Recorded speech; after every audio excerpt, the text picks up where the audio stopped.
سعودی عرب کے ولی عہد محمد بن سلمان نے خبردار کیا ہے کہ سعودی تیل تنصیبات پر حالیہ حملوں کے بعد اگر دنیا مل کر ایران سے منسلک خطرات کا مقابلہ نہیں کرتی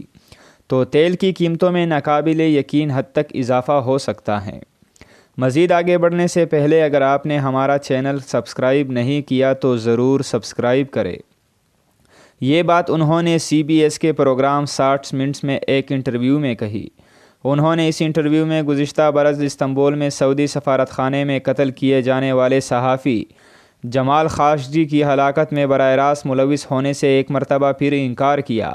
تاہم ان کا کہنا تھا کہ وہ بطور سعودی رہنما اس قتل کی مکمل ذمہ داری قبول کرتے ہیں۔ ایران کے بارے میں بات کرتے ہوئے محمد بن سلمان کا کہنا تھا کہ اگر دنیا ایران کو روکنے کے لیے مضبوط اور جامع اقدامات نہیں لیتی تو اس طرح کے مزید حملوں سے تیل کی سپلائی تعطل کا شکار ہو سکتی ہیں اور تیل کی قیمتوں میں ناقابل یقین حد تک اضافہ ہو سکتا ہے، ایسا اضافہ جو ہم نے اپنی زندگیوں میں کبھی بھی نہیں دیکھا۔